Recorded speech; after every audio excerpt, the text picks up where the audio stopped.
The winter of '78 came down mean and early, the kind that didn't just cover the land but bit through to the bone.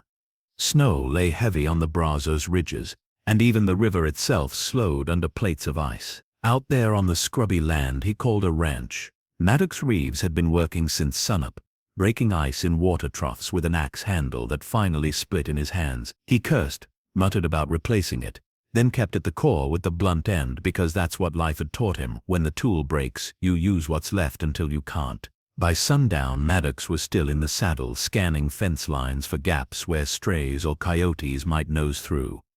His spread wasn't much, but it was his, a weather-beaten cabin, a corral and a few dozen head of cattle stubborn enough to chew cedar bark if grass ran short. Bankers in Brazos Crossing said the land wasn't worth the deed paper it was printed on, but Maddox didn't give a damn. He'd fought too hard to own even a scrap of ground to let any man tell him what it was worth.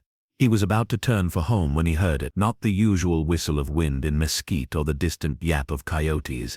This was sharper, higher, a scream. He reined hard, horse skittering under him, ears flicked toward the timberline. Then came another broken, terrified. Maddox's jaw set. He could have told himself it wasn't his business, could have nudged the horse home, lit his stove, boiled his coffee, and slept warm. But Maddox Reeves wasn't built to ride away from a scream in the dark. He kneed the horse forward, rifle sliding loose from the scabbard. The snow broke open into a clearing near a downed log, and that's when he saw her. A girl, no more than 12, maybe 13, dark braids whipping as she swung a stick at the wolves circling her. 5 of them gray and black, ribs showing from hunger, teeth flashing white. They darted in, then back, testing her, waiting for the moment her small arms gave out. Snow flew with each lunge, her voice raw from crying out, lips bloodied where she must have bitten down just to keep standing. Maddox didn't waste breath. He didn't He raised the Winchester, sighted quick and squeezed. The shot cracked like thunder, echo rolling through the trees. The nearest wolf spun, yelping as it slammed into the snow. The pack scattered, regrouped, then came again, meaner, angrier. Hold on, Maddox barked, spurring hard. The girl's eyes snapped toward him, disbelief flickering there, like she hadn't expected anyone to come. Maddox chambered again and fired. Another wolf went down, a streak of blood across the snow. The rest snarled, then bolted, tails low, vanishing into timber. The clearing went still, save the hiss of Maddox's horse and the girl's ragged breathing. She stood rooted, stick still clutched, though it shook in her hands. Maddox swung down, boots crunching snow. He kept his voice steady. You hurt? She shook her head, chest heaved. No, she whispered. Good. Let's get you gone before they circle back. He held out a hand. For a moment she didn't move, eyes still locked on the tree line. Then the stick fell from her grip. Maddox lifted her into the saddle, set the reins in her small hands, and led the horse back toward his cabin. Inside, the stove roared to life with a crackle of kindling. Maddox set water to boil, rummaged for jerky and hard bread, then pulled an old quilt from the chest, a patchwork thing his mother had stitched before the war, now more patch than cloth. He draped it around her shoulders. She wrapped it tight, still trembling. What's your name? He asked, pouring tin cups of water to warm her throat. She hesitated, eyes wary. Etta. All right, Etta. You got folks nearby. Another pause, then a small nod. They'll find me. There was more in her voice, something guarded, something that told Maddox this wasn't just a lost child who'd wandered from camp. He let it lie for now. Instead he said, You're safe here tonight. Wolves won't nose too close to a fire. She sipped water, hands shaking. Maddox noticed the blisters on her palms where she'd clutched that stick too hard. Grit, he thought. Pure grit. A girl her age shouldn't have been out there fighting off wolves, but she hadn't folded. That counted for some. He made her eat, then let her bed down on a pile of blankets near the stove. She curled, small quilt pulled to her chin, eyes watching the flames like she feared they'd vanish. Maddox sat by the table, rifle leaning against the wall, listening to the winter wind rattle the cabin. He thought of the war, of boys her age who'd swung muskets heavier than they were, and he wondered what kind of world demanded this much fight from the young. At first light, the ground trembled with the sound of riders. Maddox stepped onto the porch, rifle in hand, though not raised. 5 figures approached across the frozen ground, tall in their saddles, rifles slung, coats heavy with frost. They weren't drifters. The way they sat their horses spoke of miles ridden with a purpose. Inside, Etta stirred, eyes going wide. "They found me," she whispered. The riders drew close. One called out, "You Reeves?" "Who's asking?" Maddox replied. The lead rider pulled up, broad across the shoulders, beard streaked with gray. His voice carried authority. The kind men either followed or fought. "I'm Moses Carter. That's my girl you pulled out of the wolves' mouths last night." Behind him, Etta burst from the doorway, running across snow. "Papa," she cried. Moses leaned down, lifted her into his arms. For a moment the hard edge in his face cracked, shoulders shaking as he pressed his face to her head. "You all right, child?" "Yes, sir," she said, bright-eyed. She pointed back at Maddox. "He saved me." Now all 5 riders turned their eyes on Maddox Reed. He stood square, rifle low but ready, chin tipped in that quiet defiance a man learns after too many years of being told he was less than nothing. Moses swung down. Up close his coat was patched, but the revolver at his side gleamed. This wasn't a man living by script. This was a man who took care of what mattered. He stepped closer. "You've done my family a kindness, one I won't forget." Maddox shrugged. "Didn't do it for thanks. Wolves were hungry. Girl was cornered. Any man would have done the same." One of the younger riders gave a dry laugh. "Not every man." Moses silenced him with a look, then nodded at another rider. The man pulled a leather satchel from his saddle and set it on the porch rail. It landed heavy. Maddox frowned. "What's in there?" he asked. "Reward," Moses said, "for saving my daughter." Maddox didn't reach for it. He didn't like surprises. His gut told him this wasn't just gratitude. The air hung tight, white breath rising from horses and men alike. Maddox knew this rescue had tied him to something bigger than wool, and the weight of it was about to settle heavy on his shoulders. For a long breath, nobody moved. White steam rose from the horses, from the men, from Maddox himself. The satchel on the porch rail looked small for the weight it carried. Moses Carter's eyes didn't blink. "Take it," he said, voice even. "A father pays his debts." Maddox set his rifle in the crook of his arm, thumb resting easy near the guard. "I didn't pull your girl out for pay. Pay ain't the same as thanks."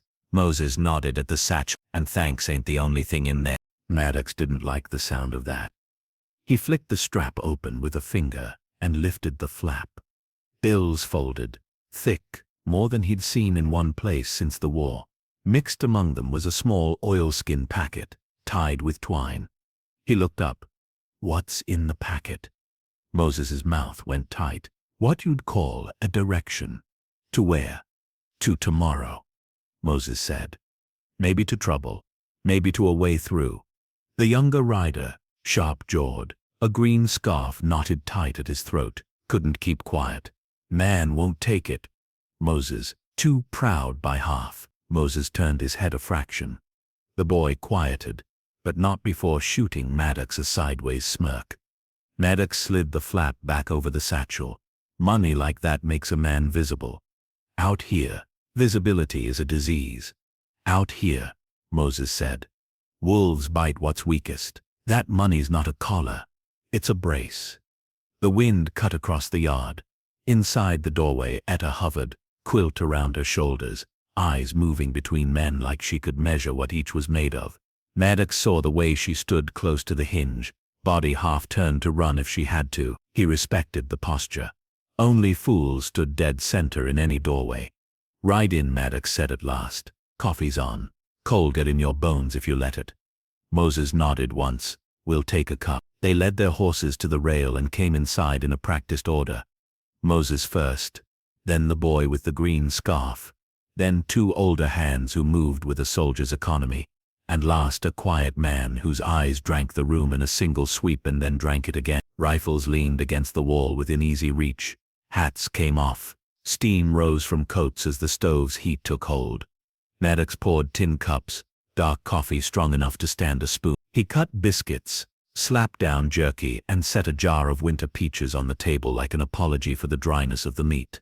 Etta sat nearest the stove, hands wrapped around her cup, eyes bright with heat and relief. Moses stood behind her, big hand resting on the chair back, thumb rubbing the wood like he was counting time. Nobody asked why she was out there at dusk. Maddox said finally. Moses nodded once. Because you already know it weren't for a straw. The green scarf boy couldn't be more than 19 leaned forward. We told her to fetch kindling close. Pack went quiet till it didn't. You know how it goes. Maddox looked at him. What's your name? The boy sat up a little straighter. Caleb, Maddox said. You watch the trees when you send a child out. Quiet woods ain't always an invitation. Caleb started to bristle, but Moses laid a hand on his shoulder. He's right, Moses said. We were tired. Too much moving. Too much cold. Mistakes creep in when a man owes his body sleep. Maddox looked at her. You swung that stick like you meant to live. She lifted her chin. I did. Good, he said. Keep that. Silence settled again. The stove ticked as sap in the logs flared and popped. Outside, a gust banged the loose corner of a shutter and set it rattling. The quiet man by the door glanced toward the sound, then back to the room, unreadable. Moses cleared his throat. You saved my child. That ties us whether you want it or not. We pay our debts, because keeping accounts straight keeps a family upright. He nodded toward the satchel on the rail, still visible through the open door. The money's clean, earned, but it ain't the only thing we brought. The packet, Maddox. Directions and names, Moses answered. Men to avoid. Routes to avoid more than men. And something else you need to know. His eyes found Maddox's, weighed him, found whatever he was looking for. Wolves weren't the only things sniffing around our camp this week. Your quarrel, Maddox asked. Or the lands. The kind of quarrel that keeps moving until it finds you, Moses said. We didn't kneel where some folks expected us to kneel. That's enough in certain places to make men mean. Caleb's jaw went hard. Say the word, Moses. Tell him who. Moses's hand tightened on the chair. Not yet. Maddox sipped his coffee. I don't buy trouble, and I don't like being sold it, neither. We ain't selling it to you, Moses said. We're warning you your name got tied to ours the second you lifted Etta onto that horse. The words sat heavy. Maddox rolled them in his mouth without speaking. He'd spent years building a life that didn't depend on any man's favor. Fences tight, debts small, enemies kept to old battlefields, and the faces of bankers. He looked at the girl by the stove and knew truth he didn't prefer. There were some choices a man made that kept making themselves afterward. Maddox set his cup down. Suppose I take your satchel to the banker and tell him to post a notice. Found money. Claim it if it's yours. You'd paint a mark on your own door, Moses said calmly. Money that size grows legs, not the kind that walk to church. Caleb smirked, couldn't help himself. Or maybe the rancher wants to keep it quiet and keep it whole. Maddox turned his head slow. You measure men short when you measure them with your own insecurities, son. Caleb flushed and stared at his hands. Etta's voice came soft but clear. Papa, he didn't even take the money last night. He just helped. Moses nodded. I know, girl. He reached into his coat and set something on the table, a small, worn Bible with a strip of tanned hide for a bookmark. He slid it toward Maddox. My wife kept this before she passed. Verse she marked says a man's known by where he stands when it costs him. Maddox didn't touch the book. And where do you stand? On land we mean to keep, Moses said. With neighbors who might decide we don't belong. With men riding under another man's brand who'd rather burn than fence. His mouth ticked. We stand anyway. The quiet door guard finally spoke. Voice like gravel rolled in a hand. We ain't asking you to fight our fights. He looked at Maddox like a craftsman judging a tool he might have to use. We're asking you not to pretend the fight ain't already glanced your way. Maddox felt the old ache in his hip, the bullet that still hummed in cold weather. He'd learned in war that pretending rarely saved anyone. He'd also learned that lining up on a side made you a target even if you hadn't pulled a trigger yet. He stood, walked to the doorway and looked out across his yard. The snow held a story, small prints from last night's wolves, a dozen boot prints from this morning's riders, and in between his own tracks hauling a child from death toward heat. He could see the whole thing from the porch like a map of consequence. He turned back, Eat what you need, warm your hands, then ride your folk back to your camp, wherever you keep it. I'll think on the satchel. Moses studied him. Thinking's a good start, but some choices don't stay made. Seems to be a favorite line of yours, Maddox said. Because it's true, they ate. Not much talking.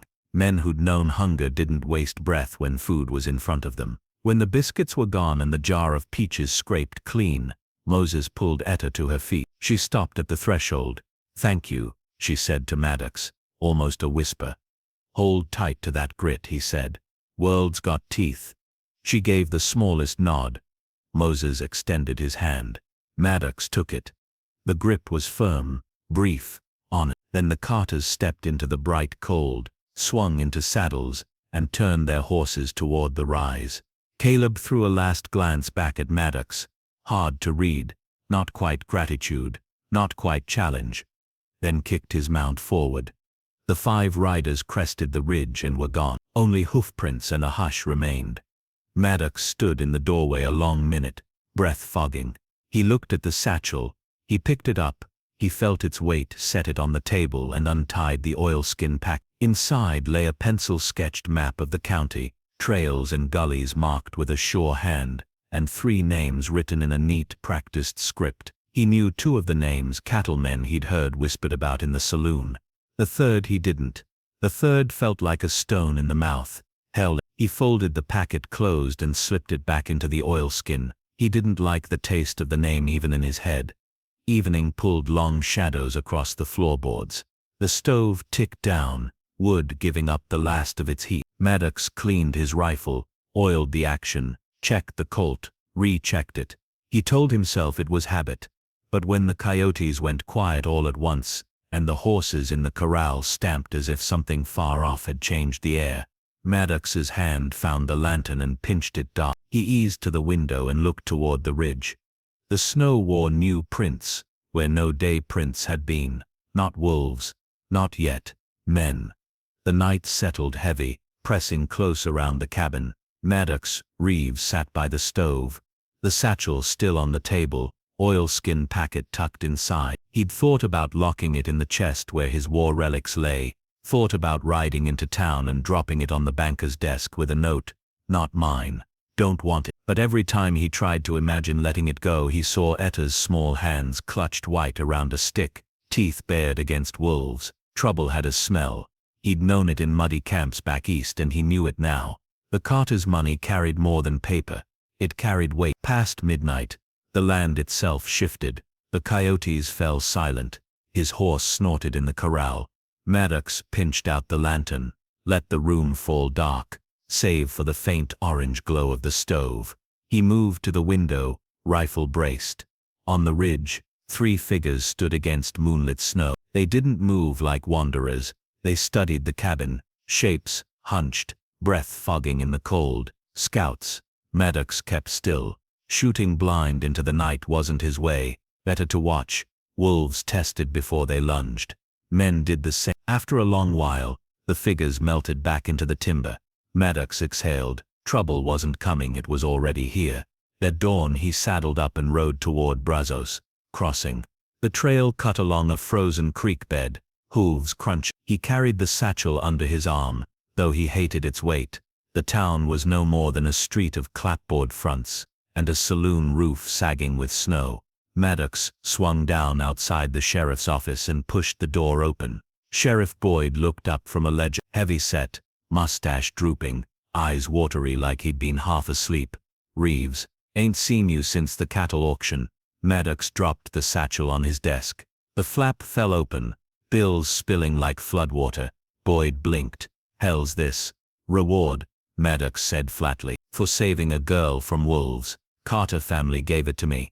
Boyd's mustache twitched. "Carters? You mean those colored folks squatting out by the bend?"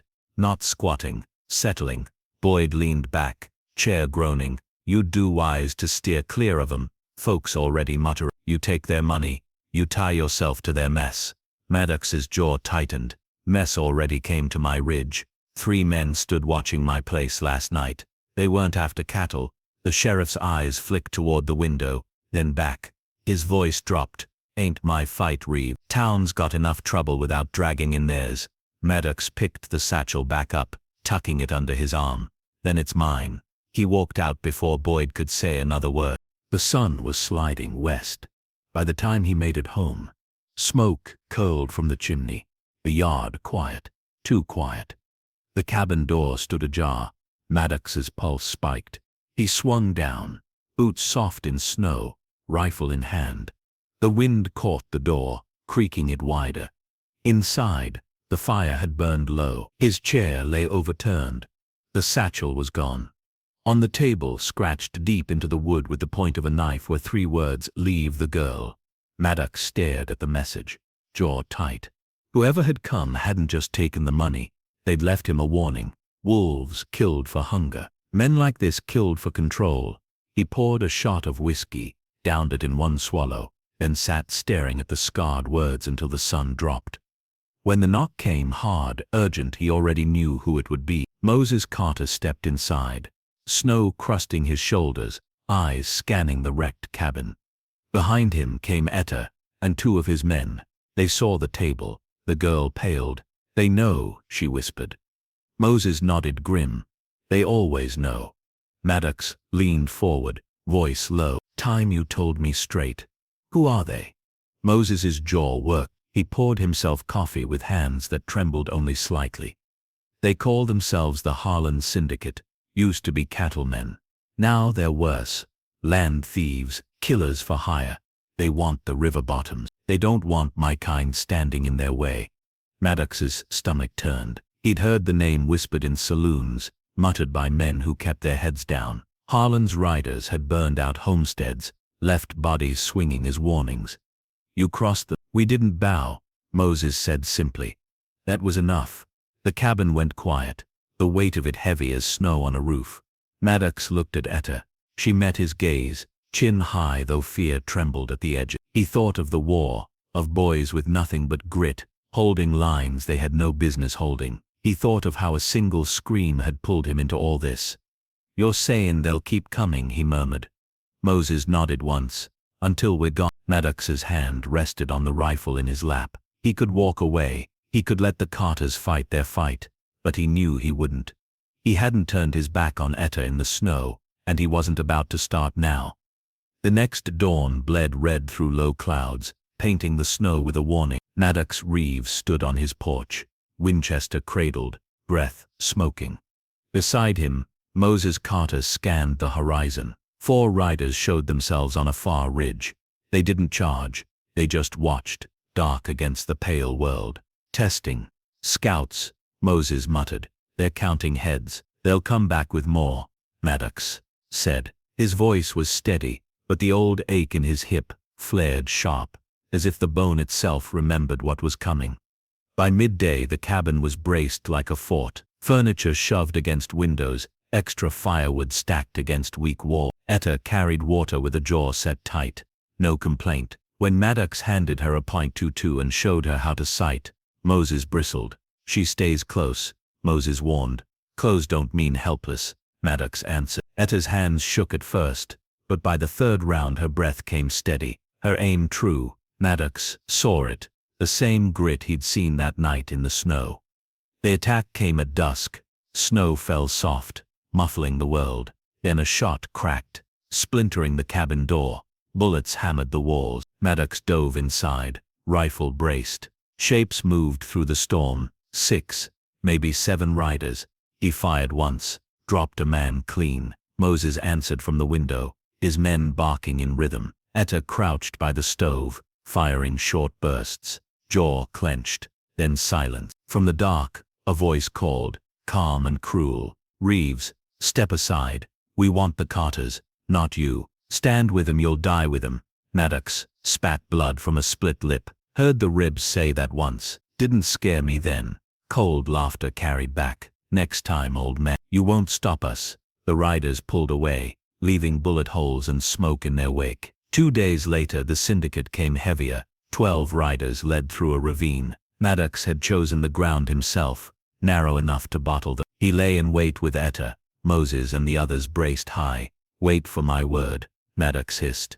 Hooves clattered on frozen stone. 5 men rode into the choke point. Maddox gave the signal. Rifles barked from both sides.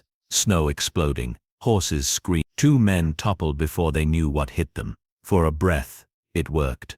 But Harlan hadn't risen by chance. With a whistle he sent flankers wide. Maddox cursed. Shots ripped from behind, forcing them to break cover. They fell back toward the cabin, fighting with every inside, chaos reigned. The cabin shook with impacts. Maddox swung his Winchester like a club. When the chamber ran dry, Moses slashed with a knife, teeth bared. Smokes stung their eyes, ears rang with each crack. Through the haze, Maddox saw him, Harlan himself, tall in a long black coat, silver buttons gleaming, revolver steady as a preacher's hand. He rode calm, deliberate, like the yard was already his. Maddox raised his rifle, aimed. The shot cracked. Harlan's hat spun off, blood streaking his temple. The syndicate faltered. Their leader bled. Maddox roared, "Push 'em." The Carters surged, pouring fire. The syndicate wheeled back, dragging their wounded. Smoke hung thick. Bodies lay in the snow. Maddox braced against the doorframe, chest heaving. Etta reloading with steady hands despite soot streaking her face. "They'll come again," she whispered. Maddox nodded. "Yeah, with more." Moses gripped his shoulder. "You saved us." Maddox shook his head. "We saved each other." But safety was an illusion. 3 nights later, the syndicate rode heavy, near 30 strong. Torches flared. The barn went up in flames, black smoke boiling against dawn's weak light. Gunfire tore into the cabin, boards splintering, walls shuddering. Inside, one of Moses's younger men panicked. His shots went wide, breath ragged. In a lull he slipped out the back. Minutes later, syndicate shouts rose louder. The boy had betrayed them, waving, pointing to weak spots. "Damn fool. Just signed our death warrant," Maddox growled. The south wall shattered under the assault. Men poured in, knives and pistols flashing. The cabin turned into a slaughterhouse. Shouts, smoke, blood. Maddox fired point blank, swung his rifle like iron. Moses fought like a man possessed. Etta crouched low, firing with fierce eyes. "Out," Maddox roared. "We can't hold inside." They burst into the yard. Snow churned and black with smoke. Harlan rode forward, revolver raised. "It ends with you dead, Reeves." Maddox stepped clear, Colt low. Then 2 shots cracked as one. Smoke curled. Harlan reeled, silver buttons darkening with blood. He toppled from his horse into the snow. The syndicate broke. Some fought harder. Others fled into the trees. Within minutes the yard was a graveyard. Maddox stood bleeding in the snow. Etta at his side, rifle clutched tight. "They'll come again," she said. He stared at Harlan's body, not him. The smoke lingered long after the last shot faded. It clung to the cabin timbers, to the scorched frame of the barn, to the breath of every man still standing. Snow that once lay pure was churned black with ash and red with blood. Maddox Reeves stood in the middle of it, Winchester limp in his hand, body aching from wounds he hadn't yet counted. He'd seen battlefields before. Shiloh, Cold Harbor, nameless skirmishes where bodies lay in heaps. But something about this yard struck deeper. Maybe because this was home soil, maybe because it wasn't soldiers who'd fallen here, but men who'd chosen greed and cruelty over any claim to decency. The wind rose sharp, carrying silence with it. Silence heavy as a sermon. Silence that seemed to ask what it all had been for. That night they dug. The Carters buried their own first 2 men who had stood shoulder to shoulder, who had chosen to fight knowing the odds. They fashioned rough wooden markers. Prayers whispered through cracked voices. Etta stood between her father and Maddox, hands clenched, lips moving silently as if she was speaking her own words to the sky. Then came the syndicate dead. Maddox dug for them himself. His muscles screamed, his bandages seeped, but he turned the earth anyway. When Moses asked why, Maddox only said, "Ground don't care who it takes, and I reckon I'm too tired to hate." By dawn the mounds were lined neat in the snow. The yard looked less like a battlefield, more like a graveyard. The air felt cleaner for it, though none of them fooled themselves into thinking the storm had passed. In the days that followed, the land lay quiet, too quiet. No riders crested the ridge. No scouts appeared in the timber. It was the hush that comes after thunder, a silence that waits for the next storm. The cabin was scarred near to ruin. Bullet holes peppered the walls, windows shattered, furniture splintered. The barn was ash and rubble. But the Carters didn't weep. They worked. Maddox worked with them. Together they hauled timbers, felled new beams, laid foundations stronger than before. Etta carried wood alongside the men, face set with determination. More than once Maddox caught himself watching her, pride stirring unbidden. She reminded him of the young recruits he'd trained in camp. Faces too soft, shoulders too narrow, but hearts strong as iron. "You'll make a fine hand," he told her once as she balanced a beam across her shoulders. She grinned through the strain. "Better than you." Maddox's mouth twitched. Give it time. By spring, a new cabin stood, thicker walled, tighter seamed. Smoke curled steady from the chimney. Fields that had lain barren under snow now sprouted green. Against all odds, laughter rare and raw began to drift across the yard again. But Maddox knew peace didn't sit long on his shoulders. He'd felt it before, after the war, after the long marches ended. Stillness only made the ghosts louder. One night, as flames crackled in the new hearth, Moses sat with him, voice low. "You didn't owe us this, but you stood. That makes you family now, blood or not." Maddox stared into the fire. "I ain't much for family. You are now," Moses said simply. "You'll always have a place here, if you want it."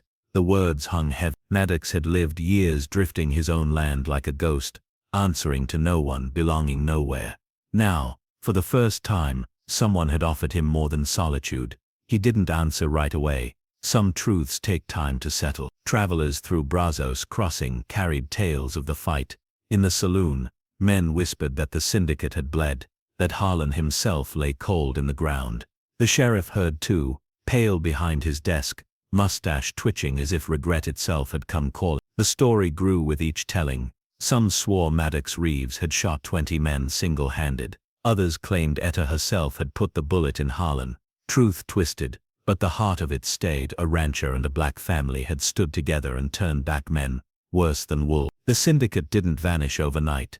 Men like that never did. But they pulled their claws back from the Brazos for a time. Fear worked both ways. Spring turned to summer. Crops pushed through thawed soil. Cattle fattened. And for a season it almost felt like life had returned to the land. Maddox tried to let it sit. He worked the fields, rode fence, drank coffee on the porch while the sun came up.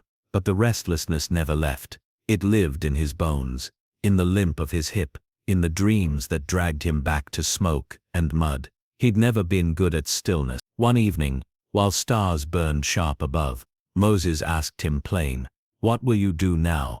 Maddox turned the question in his head, then said, "Don't know, never been much good at sittin' still." "You've earned stillness," Moses said. "Maybe," Maddox answered, "but there's always another Harlan out there. Always another pack of wolves. Somebody's gotta ride toward the fire." Moses studied him a long time, then nodded. "Then ride knowing you've got kin waitin'. You're not alone anymore." The words landed deep, heavier than any bullet. Maddox didn't say it, but they meant more than Moses could know. When the river thawed and the grass ran green again, Maddox saddled his horse. He packed light, Winchester, Colt, a few supplies. The Carters gathered in the yard, faces lined with both pride and sorrow. Etta ran up, pressing something into his hand. The stick she'd swung at the wolves that first night. "For luck," she said softly.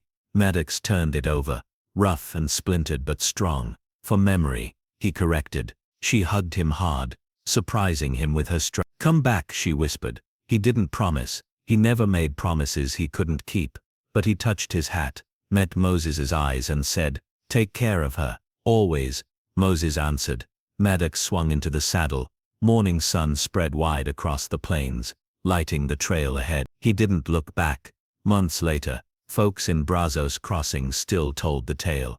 They spoke the Carter's name with new respect, sometimes grudging, but respect nonetheless. No one dared move against them, not with the story of Harlan's death still hot on every tongue. As for Maddox Reeves, he became legend. Some swore he rode south, others north. Some claimed they'd seen him on the trail, still carrying that old Winchester. still standing where lines needed drawing. The truth was simpler. Maddox kept riding, because he didn't know how to stop. But wherever he went, the story followed. The rancher who saved a girl from wolves, then stood against men worse than wolves, and lived to tell it. And every winter, when snow fell across the Brazos, the land seemed to whisper the same truth Maddox had carved into it with blood and grit. The world will always have wolves, but it will also have ordinary men, willing to ride into the dark and light a fight. Sometimes that's enough to change everything.